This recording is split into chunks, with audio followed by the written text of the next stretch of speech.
Okay, It's all yours, Stephen. thanks, Mike. And again, welcome everyone. We have a great presentation and topic today. Build a cybersecurity clinic, enhance community cybersecurity, and train cyber leaders.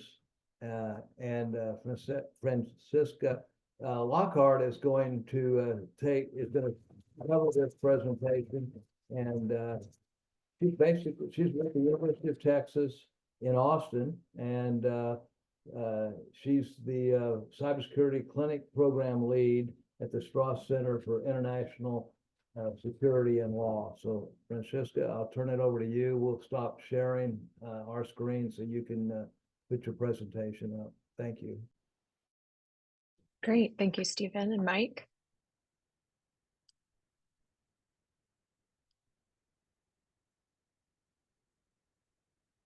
Okay, can everyone see my screen?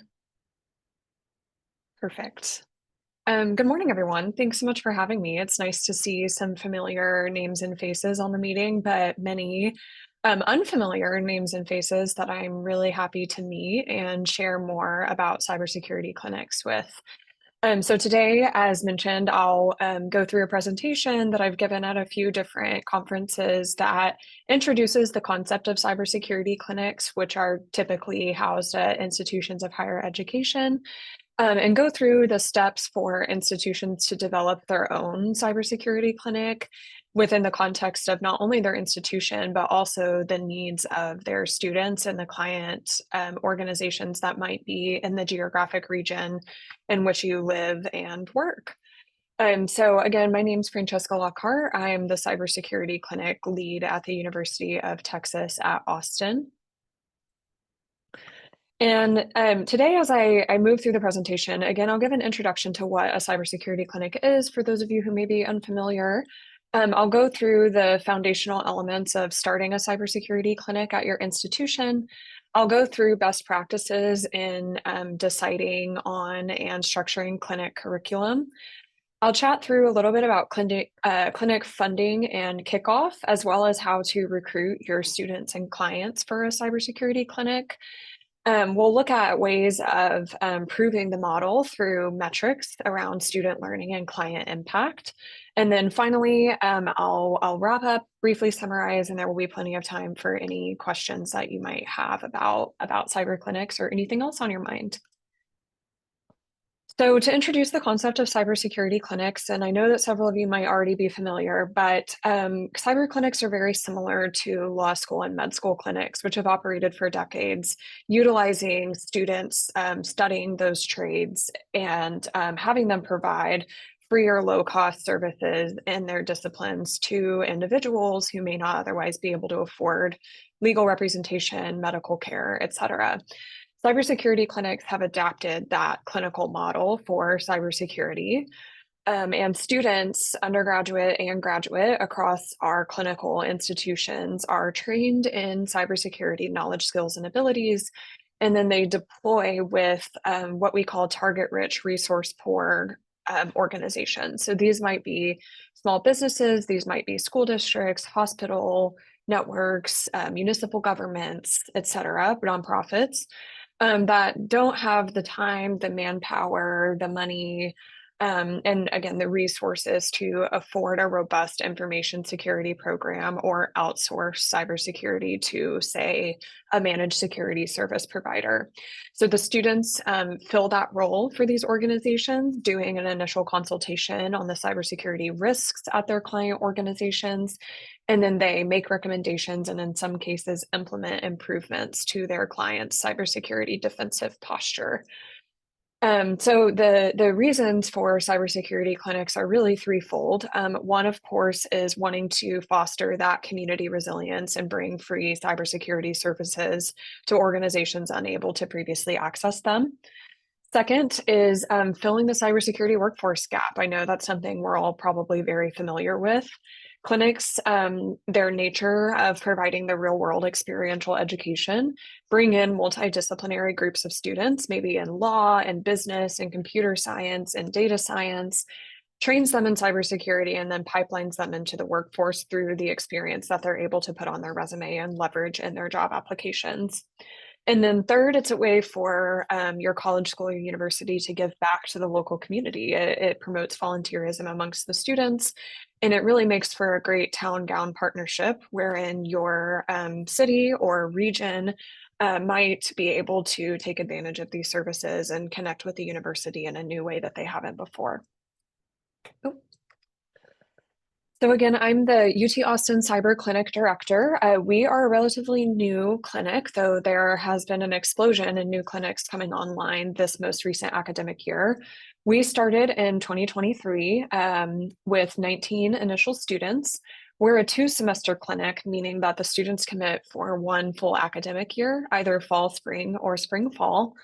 They first take a typical 3-hour credit course, Applied Cybersecurity Foundations, where we essentially take them on a journey through the NIST cybersecurity framework and how that gets operationalized within these smaller, lower resource organizations that we serve.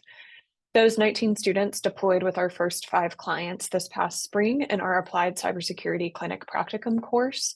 We served 2 small businesses, 1 faith-based nonprofit, and 2 city governments in our first semester. We also were very lucky to enjoy high demand among the UT student body to offer the course again for a spring-fall run. So we started 18 new students in the spring. Those students will serve 6 clients, so teams of 3 this coming fall semester, and again, a range of different client organization types. Oh, sorry, y'all, I don't know why it keeps jumping around. And then this fall, this upcoming academic year, we have 32 new students starting that foundations class, so on and so forth. We'll keep doing, hopefully, the recruitment every semester and running a cohort concurrently each time. We are a member institution of the Consortium of Cybersecurity Clinics. And the consortium is essentially an international gathering of cyber clinical educators. We get together once a month to share best practices, curriculum, policy documents, questions, concerns that we have about providing cybersecurity clinical experiences to students and clients. We also share resources, as I mentioned, policy documents and syllabi with each other. We often are referring clients to each other if we get inquiries from folks outside of our geographic area of service. And really, it's a wonderful community that advocates for the clinic model and expands the funding and footprint of cyber clinics around the United States and around the world, in fact. So I hope you'll consider joining us. That's part of the rationale behind this presentation, is to encourage you to embark on a cyber clinic journey.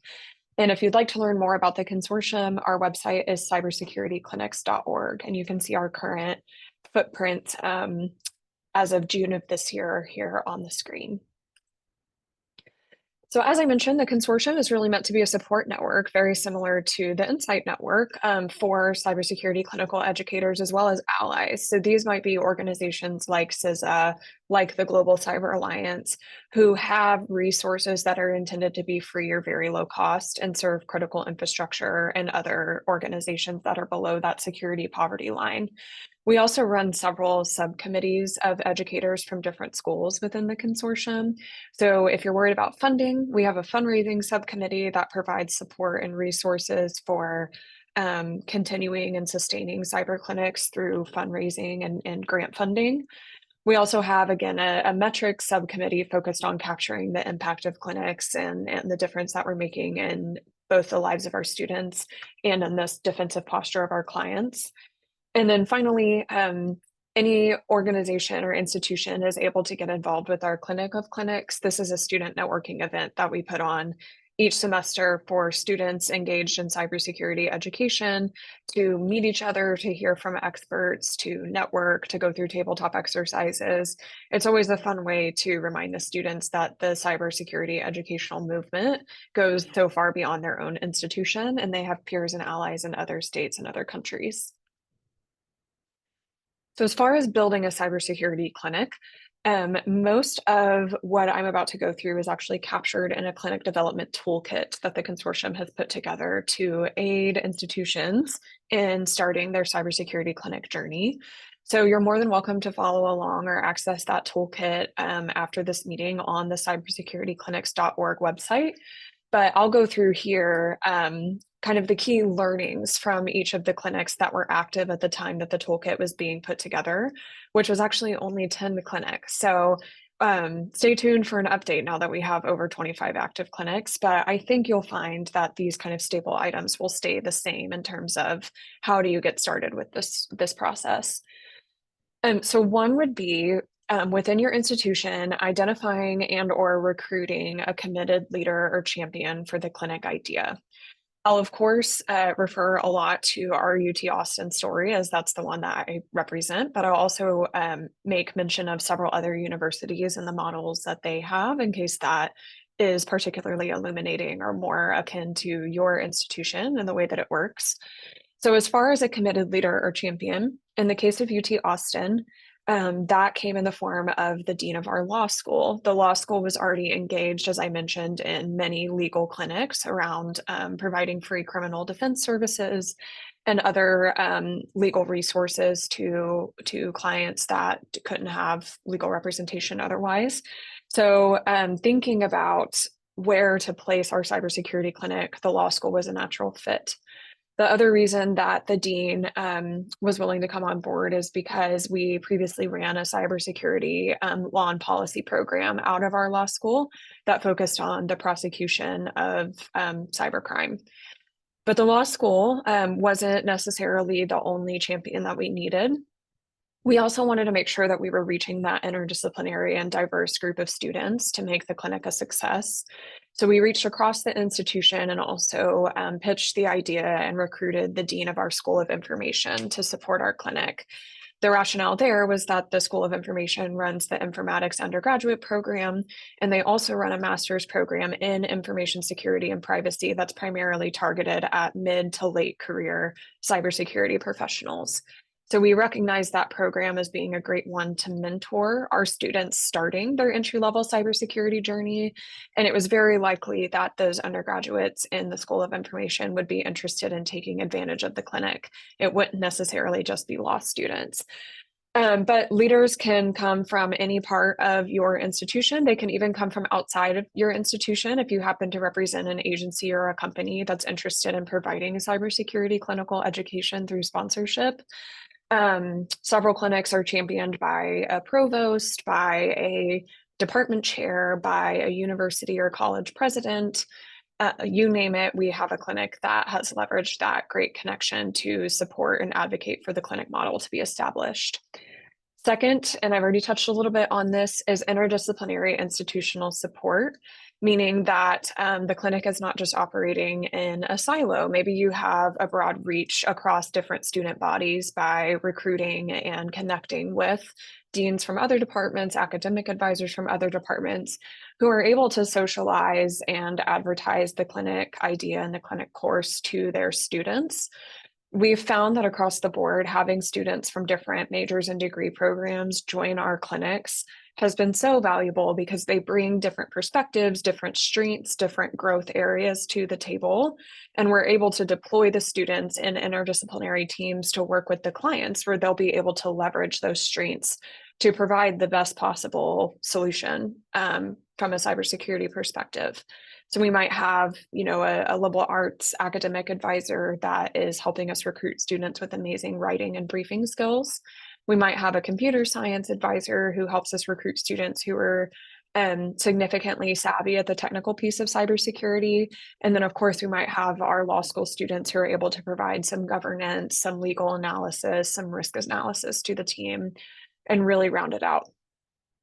Third, and the time that I'll spend, or the item that I'll spend the most time on today, is having a strong and supported clinic vision, meaning you have a clear idea of clinic model and mode of delivery, as well as the services and who the clinic will serve.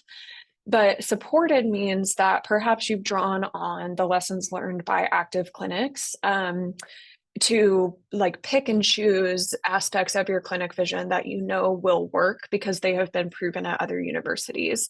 Please learn from our trial and error as the group of active clinics in deciding upon and refining your model. And you have, a university or an institution to point to and say, see, they did it. Here's what they learned. This is why we think this is a good fit for us.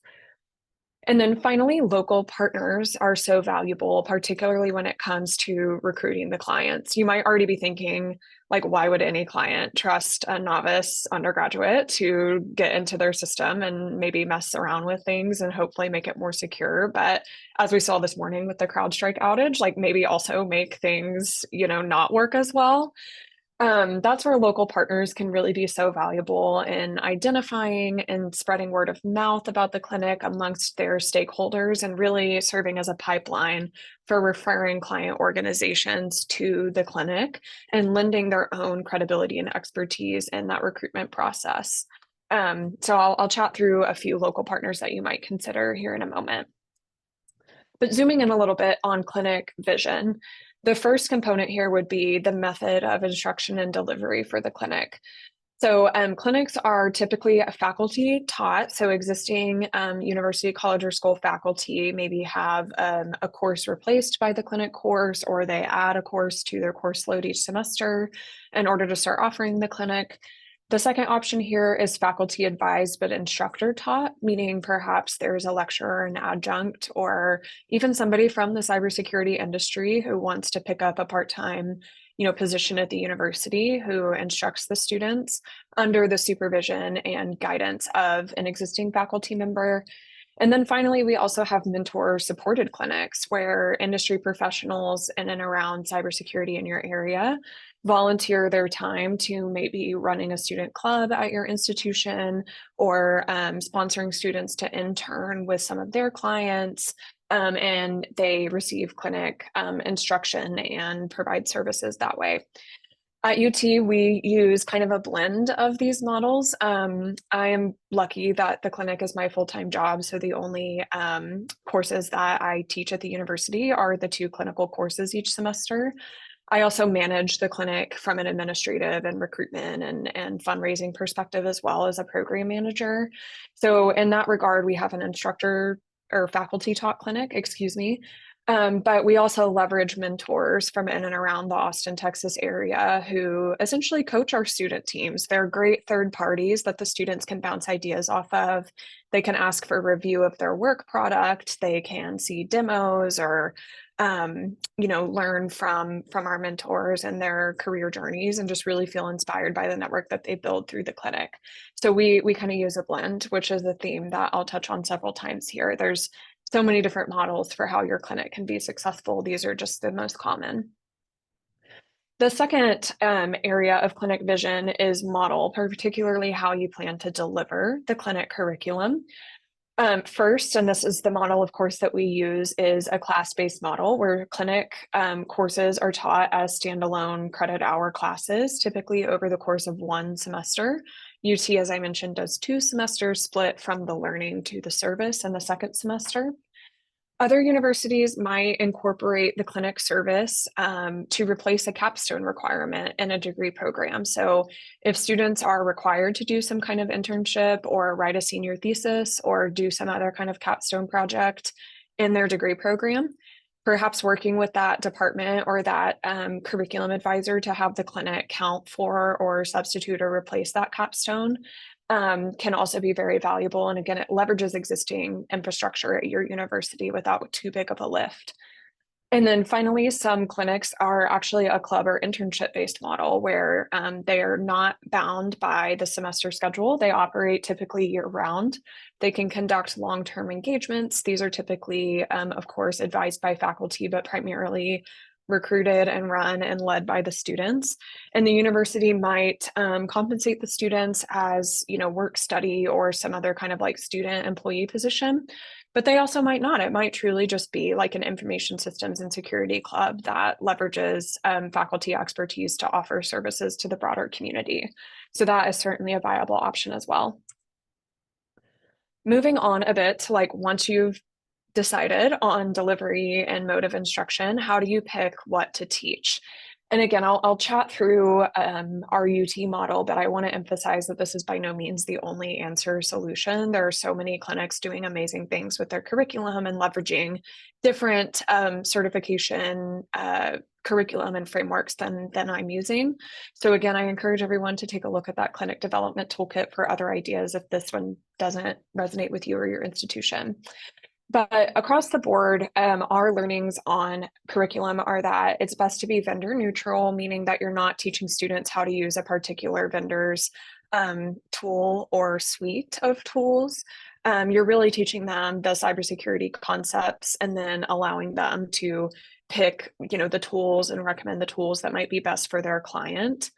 We also want curriculum to be competitive, meaning that it's sought after in the workforce. The students will be successful in leveraging the knowledge and skills that they learn in the class to earn a job in cybersecurity after graduation.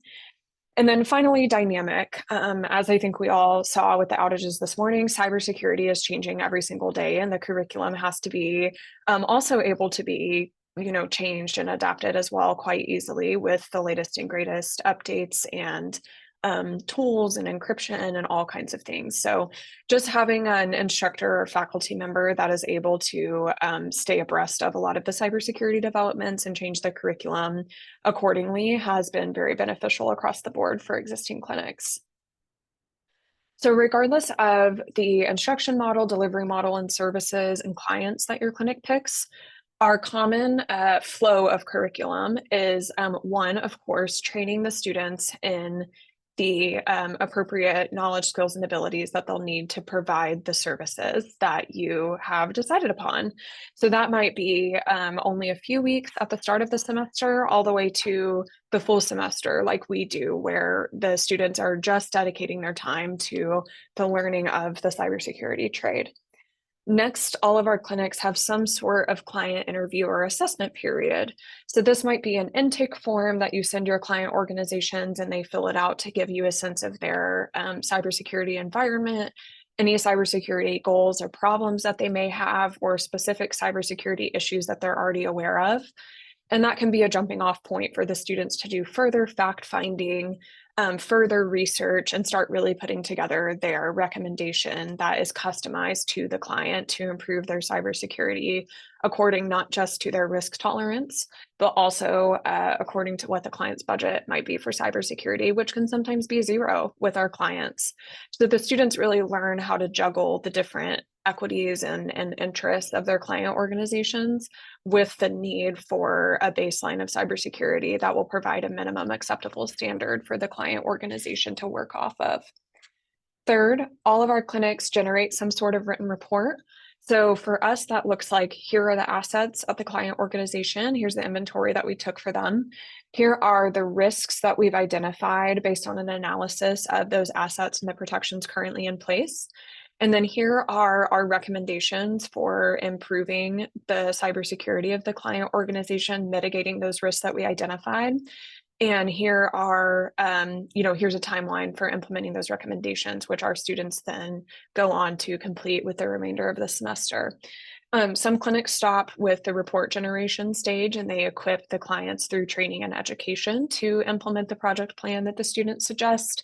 So again, it just depends on kind of how you want to run your clinic and how you want to deliver your services. But finally, last but not least, each of our clinics, our students give a presentation or some sort of final, typically to the client and to the clinic leadership, summarizing the report that I described, answering any questions, and again, ensuring that the client is equipped to move forward with their momentum to improve their cybersecurity. So when I mentioned being vendor neutral and competitive, I always like to think about two different aspects of curriculum for clinics that meet those criteria. So one would be aligning curriculum with industry standards. You all, of course, are familiar with NIST, the National Institute of Standards and Technology, and perhaps NICE, that subprogram of NIST. They run a tool called CyberSeek, cyberseek.org, that quantifies and allows individuals to drill down into the cybersecurity workforce gap, not just in the United States, but you can also get granular with your state and even with your metropolitan region. So when I was designing our clinic curriculum, I used that tool to determine what the most requested entry-level cybersecurity certification was by employers in our area, in the Austin metro area. And actually across the board, not just in Austin, but in Texas and the US in general, at least last I checked, the winner, if you will, was CompTIA's Security Plus curriculum. So this, of course, is required by anybody working for the Department of Defense or as a defense contractor, but it's also required, across the board as a minimum viable standard for entry-level to 1-year experience employees to demonstrate in order to be successful in roles such as cybersecurity analyst, SOC analyst, incident responder, et cetera. You might notice that the most requested was the CISSP from ISC squared, but that's more appropriate for mid to late career cybersecurity professionals, folks who are on more of a CISO track, hence Security Plus being the entry level. I always like to clarify that. So using that information and just kind of a market survey that we did of employers in our area, we moved ahead with the Security Plus curriculum. But that, as I mentioned, is pretty, advanced. It's sometimes for people who have about 1 year of cybersecurity experience already. So because we offer our clinic to students who have no cybersecurity experience and there are no prerequisites, I augmented our Security Plus curriculum with a new offering from Google through Coursera called the Google Cybersecurity Certificate. So this is meant to be kind of an entry-level crash course into cybersecurity, and it's meant to prepare students for the Security Plus exam by merit of giving them a basic overview of cybersecurity roles, definitions, skills, platforms, software, et cetera, that are most ubiquitous and most common. And I mentioned it's meant to prepare students for the Security Plus exam, which was very beneficial for us. One, because it dovetailed nicely with the Security Plus curriculum that I teach concurrently with some of the certificate labs and modules, but also completing the Google certificate confers a discount to students on the Security Plus exam. So if they complete the certificate, they get a 30% discount on the exam fee, which is about $400. And we're able to offset, that remaining cost for students who are interested in getting certified and entering that cybersecurity workforce. So that kind of formed that certifying foundation for our curriculum and ensured that we had that competitiveness as well as enough of a crash course of curriculum that students could come in and not be overwhelmed by highly technical learning right away. But certifying or certification curriculum, we found wasn't enough. We needed to make sure that students understood how to operationalize the things that they were learning in a real organization, since that's the expectation of what they'll then do in the clinic.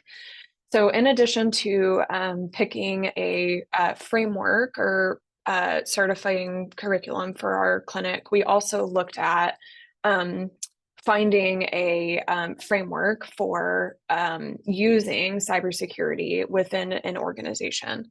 So there are many frameworks out there. The one that we use is the NIST Cybersecurity Framework, now 2.0, which again, I'm sure that you're all familiar with by merit of being NCyTE members. But I essentially take the certificate curriculum, the Security Plus curriculum, and then map it on to these different competencies.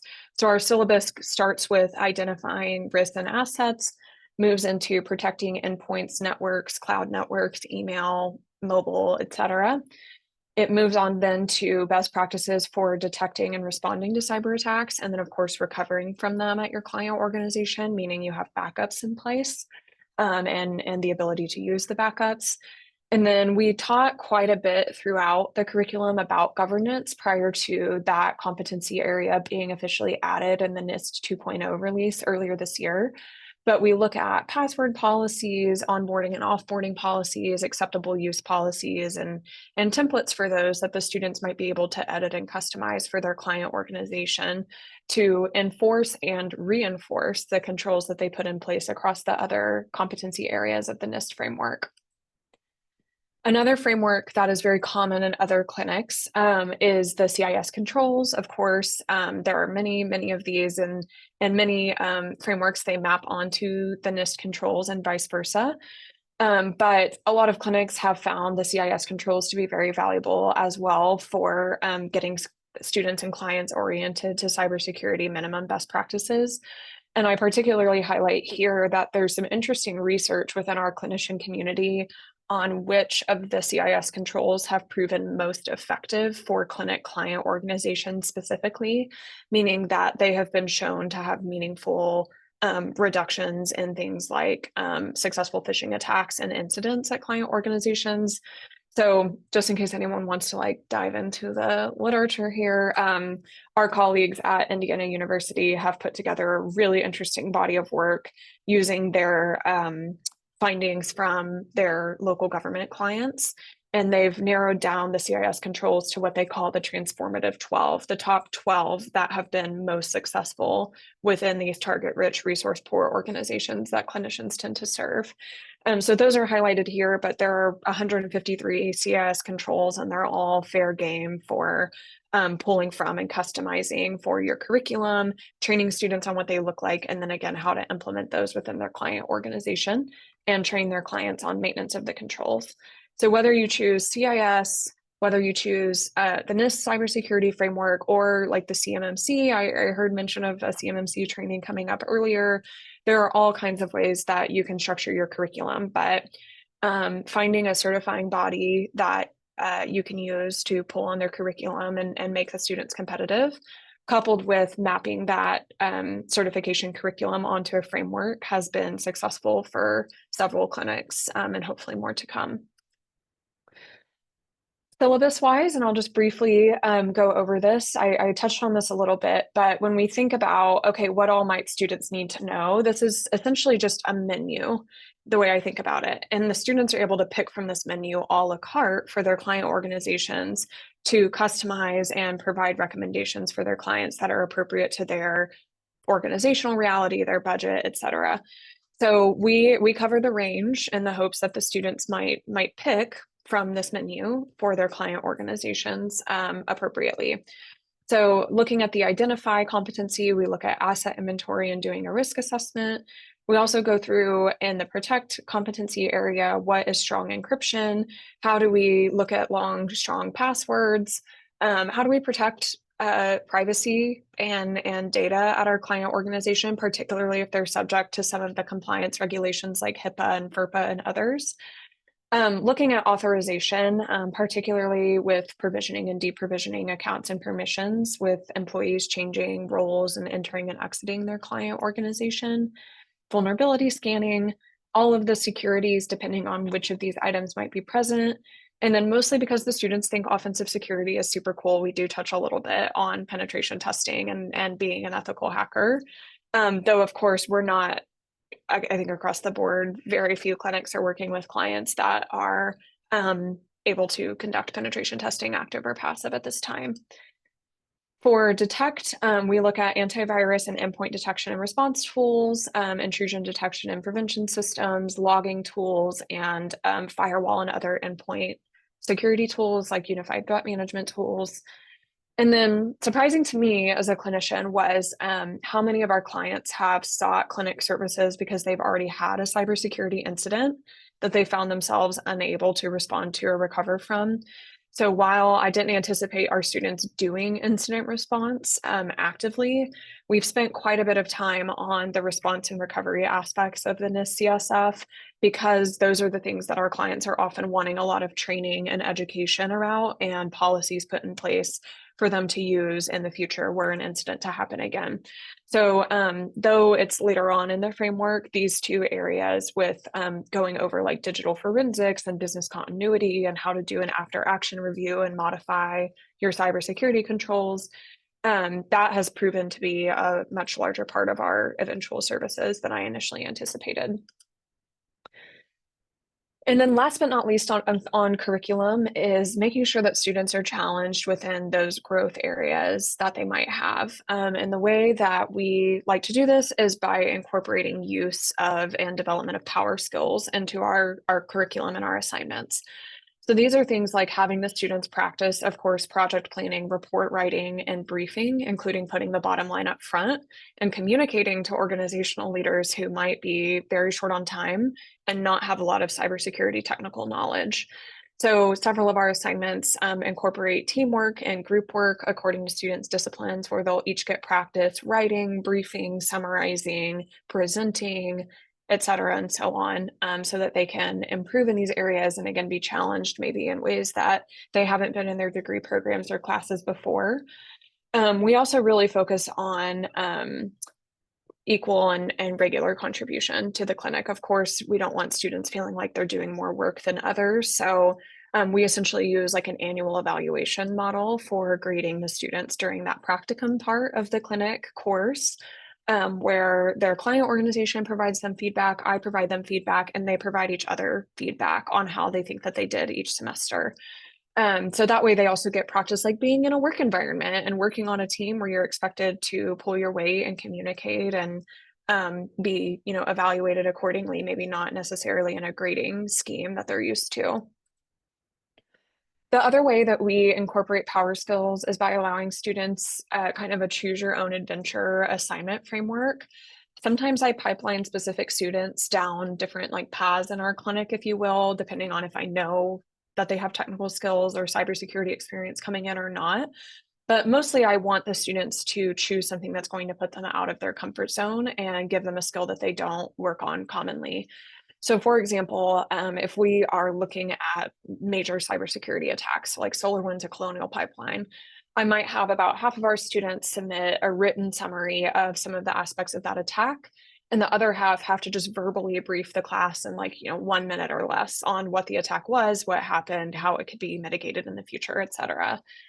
On the technical side, because we do have a mix of competency areas coming into the clinic, if students don't have any prior coding or cyber experience, they might complete a Python crash course.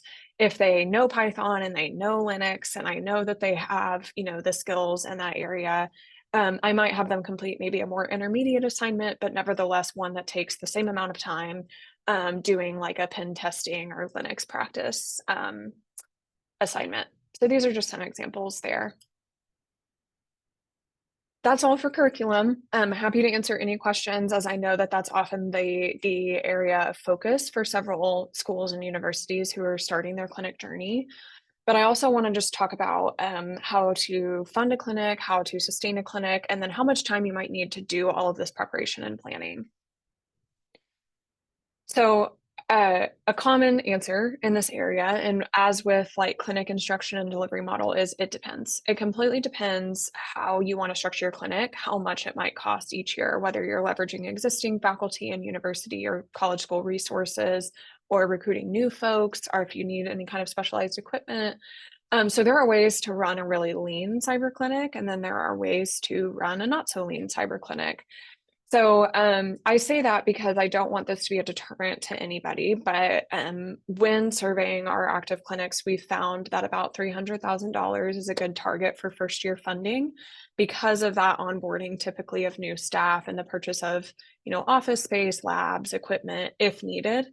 But then only about 100,000 each year is needed for sustaining funding, and that might be like paying the students primarily, or hiring a TA for your clinic class, or other kind of line items that just are associated with running any academic program, not necessarily specific to clinical education. After the first kind of few pilot years, if clinics have primarily been grant funded or funded by sponsors in the past, most have found that they're able to blend their clinic with an existing department or an existing degree program, and kind of meld the budget into a broader body on campus. So that's kind of the case that we're in. We run our clinic out of an independent center on the UT Austin campus called the Strauss Center for International Security and Law. We are funded by endowment, as well as grant funding that we've raised for the clinical program. And we just see that continuing. Like, we are lucky that there are a lot of funders in this space who are eager to support cybersecurity clinical education. And so we've just been able to reach across the university and kind of have a university-wide institutional home. But you might be better positioned within a particular department from the get-go, or you might eye a department like a law school or a school of information to mesh with in the future.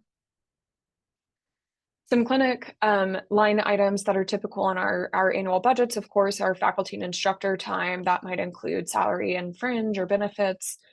Some clinics are so large as to have a TA or some kind of student associate or academic assistant. Purchasing specialized equipment. This might be like physical security keys, some kind of like endpoint detection and response software that you can offer to clients for free. any kind of data storage or communication software that you might need, that might all fall under equipment.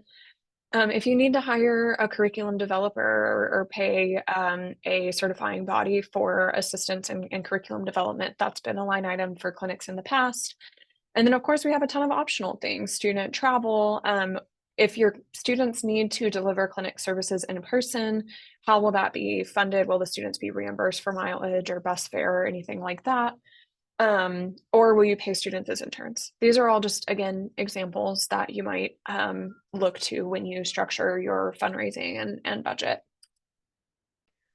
As far as kickoff and the runway that you might need for getting a program like this off the ground, most clinics have about 9 months of planning prior to launch. And that, again, includes any kind of personnel recruitment, as well as student and client recruitment, which I'll touch a little bit more on here in just a moment.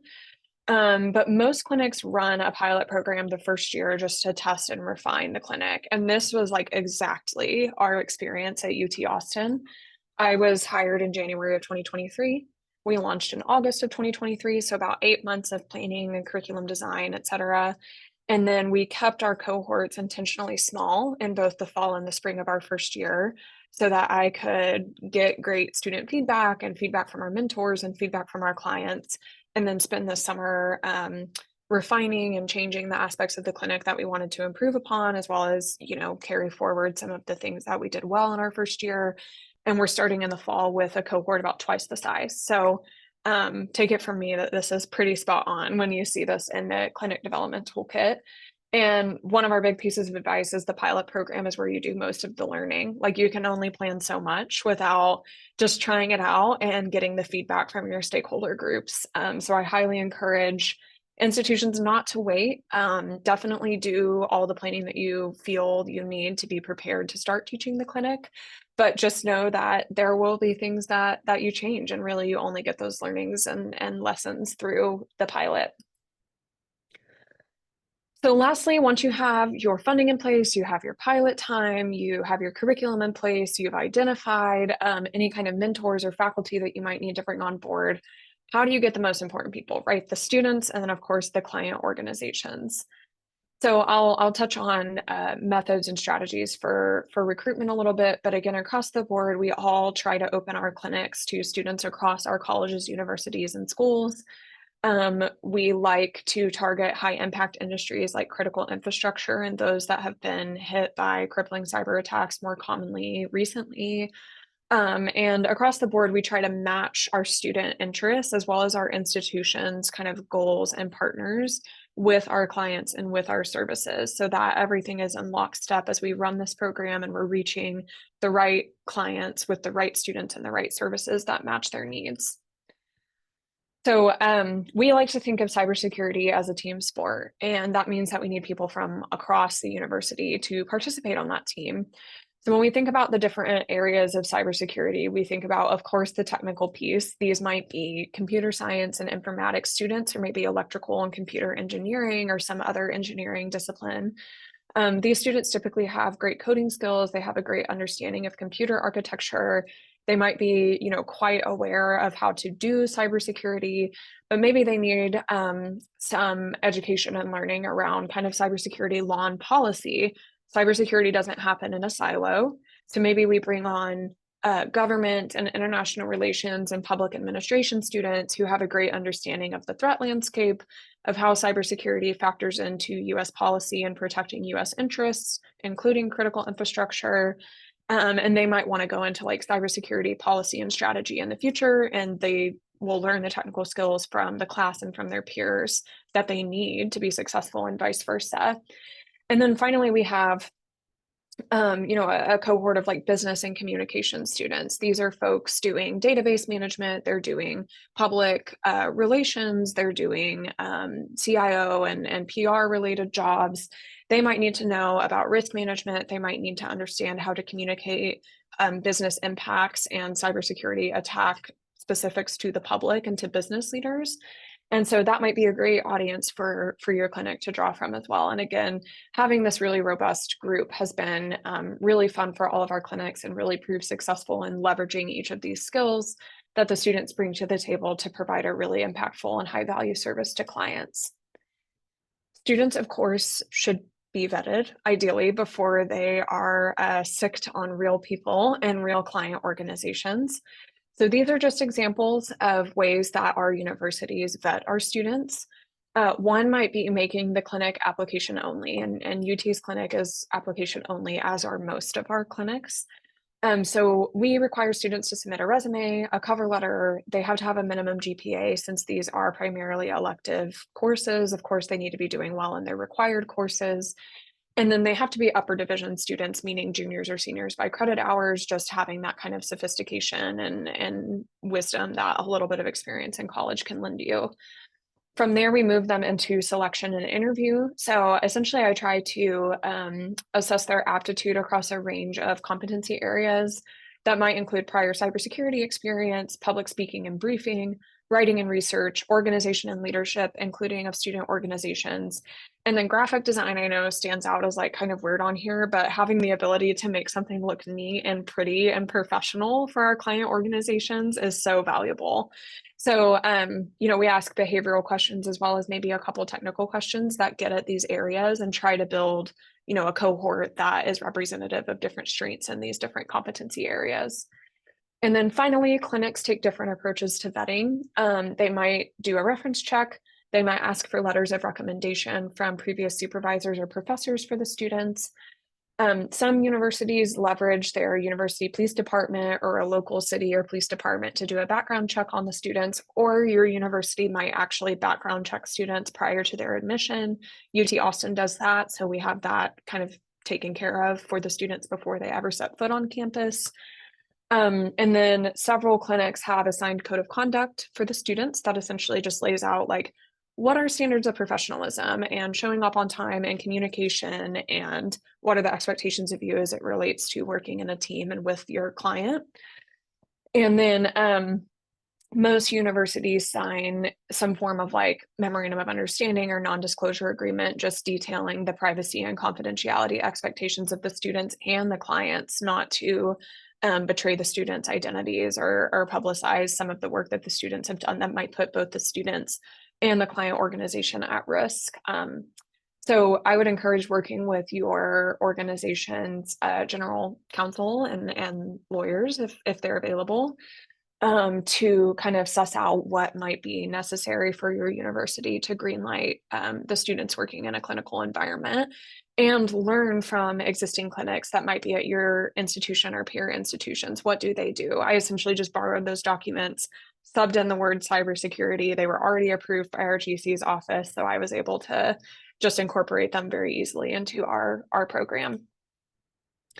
Some examples that I'm happy to share of some of these clinic policies that govern student and client behavior and engagements are a privacy policy. Again, I mentioned a code of conduct, an acceptable use policy. How will the students use and store client data? How will it be, destroyed or retained after the engagement, et cetera?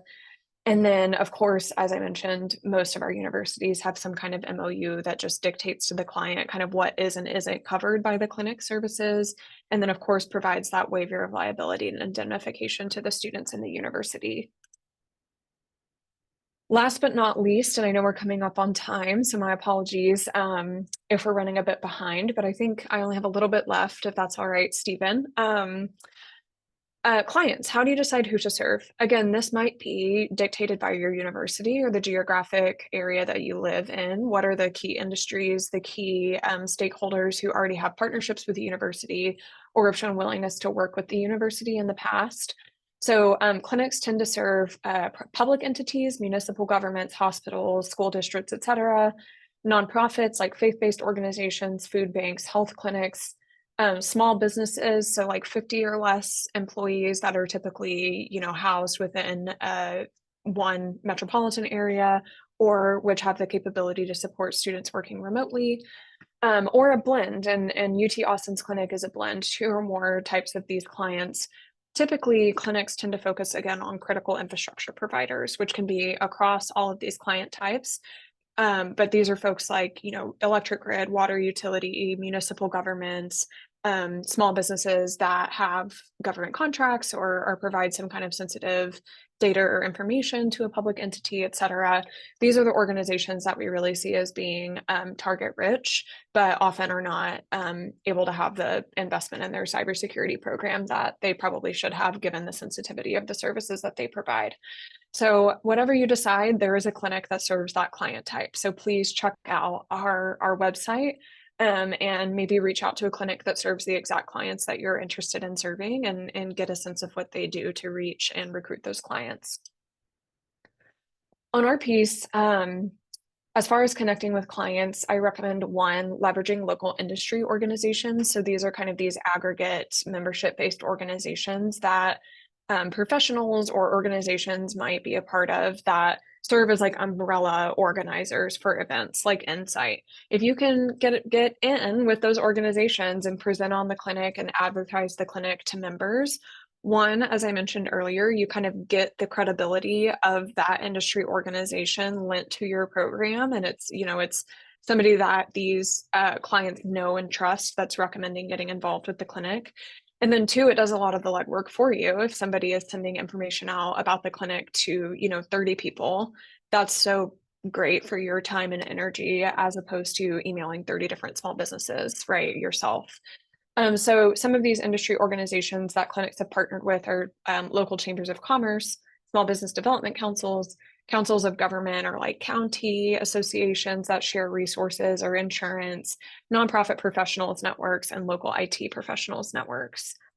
The other kind of big bucket of recruiting for clients that we find a lot of success in is leveraging existing college and university connections. So these might be businesses owned by alumni. Does your alumni office maintain a list that they're willing to contact for you and refer alumni to the clinic? Local partnerships with city offices in particular. Is there already an internship program with the town or city that you're based out of, and would they be willing to add a clinic kind of intern or service to that partnership agreement already? Student volunteer groups and partner organizations. Is there a student consulting club that does business consulting? Can they share their clients? Those clients have already shown that they're willing to work with students, and they might be interested in getting cybersecurity services as well. And then, of course, students also just volunteer at different nonprofits, at different, tutoring or food banks or something like that. Can you connect with service organizations at your university, meet with those students and see who they work with, and see if they might be willing to facilitate an introduction for the clinic? Again, these are all ideas depending on what might be present at your college, school, or university. But I think the bottom line here is try to reach the most people with the least amount of work, and leverage those existing connections where you can. Finally, you might be wondering, okay, how do I continue to prove the clinic program to my institutional leadership, to our clients and students? How do we know that this works? So the consortium has really been engaged in measuring student learning and client impact over the last several years. So this is not only like the number of clients that the consortium institutions have served and the number of students that have engaged in a clinical program. We're also looking at kind of assessing the delta within students for how confident they felt about landing and pursuing a cybersecurity career before and after taking the clinic and engaging in the clinic. We also ask them to rate their confidence level in handling and communicating about cybersecurity incident and scenarios and risk. On the client side, we ask them, of course, their primary reasons for seeking clinic assistance. We assess their satisfaction after the engagement as to whether or not the clinic enabled them to achieve that goal. And then we actually have set up a framework for continuously resurveying consortium clients at key points after the service engagement to track whether or not they have been able to keep up with and kind of leverage the controls that students implemented or the recommendations that the students made for improving their cybersecurity. And we hope that we can start to tell kind of a longitudinal story about client impact in particular. And we're tracking student success very actively. So the consortium actually provides these kind of survey resources and suggestions to our member institutions. You're of course welcome to measure anything else as a consortium institution that you would like. But we kind of come together as this international body of educators to look at our metrics from this perspective, and we can drill down into institution by institution, as well as tell this broader, more holistic story of clinical impact across the United States. So I hope you'll join us, and we try to make it as easy as possible for you to have that success. Okay. So wrapping up quickly here, we talked a little bit about the foundation for starting a clinic, being a well-positioned champion at your institution, having interdisciplinary, multi-department support, having a strong and well-supported clinic vision, including instruction, delivery, curriculum, et cetera. And then having local partners who can help you identify and source clients, as well as potentially students. We talked quite a bit about clinic curriculum, so mapping onto existing well-known frameworks, but also aligning with vendor neutral and highly sought competitive industry certification curriculum, incorporating group work and soft skills to simulate a real work environment and push students out of their comfort zones. And then, of course, with regard to curriculum, you're more than welcome to collaborate with the consortium for syllabi and other templates to get you started, and that you are more than welcome to emulate and make your own. And then we talked about clinic funding, so looking at a range of maybe corporate sponsors, donors within the university, outside philanthropic organization, grant opportunities, et cetera. And then perhaps blending with, your local university department or center once you have your pilot out of the way. We talked about clinic students, so targeting an interdisciplinary mix of degree programs and interests, as well as vetting and assessing student capabilities and their ability to kind of commit to real world work and represent your clinic and your institution in a real institutional environment. Clients, thinking about kind of targeting and tailoring your clients as well as the services you'll provide in a manner appropriate to your institutional placement and the industry within the region you intend to serve. Relying on and leveraging aggregate organizations and professional networks, as well as leveraging those existing local college, school, university, and alumni connections that might be in place. And then lastly, for clinic learning, impact, and growth, we discussed measuring both student and client maturity and confidence along a range of cybersecurity kind of knowledge and skills, both pre-engagement and post-engagement, so we can really understand the difference that the clinic might have made in that confidence and that sophistication level at both of those stakeholder groups. Wanting to measure workforce development, of course, and where are students going after the clinic, and then wanting to extrapolate and kind of refine these metrics for long-term success and sustainment of clinics, and use these, in turn for additional fundraising and additional recruitment. So in short, reasons to kind of start a clinic and the outcomes that we're looking for from university clinics as well as the consortium would be, of course, providing experiential education and students the skills to improve critical public infrastructure cybersecurity. We also improve regional cyber defenses by empowering our client organizations to take control of their cybersecurity defense, education, and management. And then encouraging closing of the cybersecurity workforce gap by providing students not just experience, but also networking opportunities and career launching certifications and skills that they can use in interviews and in applications in the future. Sorry, I went a little long. Thank you all for bearing with me. Again, my name is Francesca. I am the clinic lead at the University of Texas at Austin, and I would be thrilled if you would reach out with any questions, comments, concerns, or resources that you might need following this presentation. If we have any time for questions, Stephen, I'm happy to stay on and answer them, but I want to be respectful of everyone's time. So thank you again for your attention, and I look forward to hearing what you might be curious about or have questions about at this point. Well, thank you, Fransesca. That was an excellent presentation and very informative. I think that a model that can be used across the different institutions and different communities, and it really meant something to me for what we were trying to do in the Ruidoso area. So it's good information. I had one question about the success of your students as far as obtaining entry-level jobs after they participated in the clinics. Do you have any data on that information? I do. So we just graduated our very first clinic cohort of 18, and we had a mix of juniors and seniors, so only about half graduated. But we had students who were successfully placed in kind of what we would consider like a next step cybersecurity job. So we had a student go to RTX, formerly Raytheon Technologies, Praetorian, which is a penetration testing company for businesses here in Austin. A student is interning at CrowdStrike this summer, probably having a rough day today, I would imagine, but was able to use her clinic experience and incident response to go into the incident response team as an intern at CrowdStrike.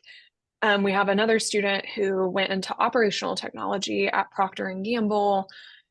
So again, I hope to have many more stories and kind of be able to aggregate these few, this small sample size moving forward in the future. But so far so good. And these are often connections that the students made from, if not their client organizations who don't have the capacity to hire full time, they made these connections through the mentors for the clinic and, folks on LinkedIn that had heard about the clinic and reached out and maybe guest lectured or volunteered their time to us, and then, made internship and job opportunities available to our students. So yeah, hoping for many more. Thanks for the question, but so far, I think doing well in that regard, luckily. Okay, well, I think they have your contact information, so if there's any questions, you can email Francesca directly and ask those questions. Since we're over, we probably go ahead and end our member meeting session. Mike, you want to take over? And thank you all. Yeah, no, I would just want to say thanks, Francesca. That was an excellent presentation. We got a lot of great feedback in the chat. There were a lot of questions. There were some questions in there. I thought it was really cool that people answered the questions or were able to provide input. And we'll send some of this back to you, Francesca, because we'll do a follow-up email with everybody. And maybe there's some additional information you can share with that. I forgot to mention earlier that NCyTE is funded by National Science Foundation. We would really like you to fill out the survey. I dropped the link in early, along with some other valuable links that we talked about today. Plus, whatever we can do to improve these webinars or these monthly meetings, we would like to do. Francesca, again, thank you very much for an excellent presentation. Thank you, everybody, for coming here in the middle of July. I know a lot of people are on summer break and stuff, so this was a great turnout. I want to add, one key takeaway I took was the team sport concept. I think that gets lost a lot of time when we really focus in on the technology aspects and we forget about how important operations and everything else is to make this stuff happen. So again, your feedback is super important. I just realized I'm not on. So thank you. Enjoy the rest of your day. This will be posted on NCyTE YouTube next week, so we can all go back and thank y'all. Relive it. Thank you, Francesca. Thank you. Thank you. Thank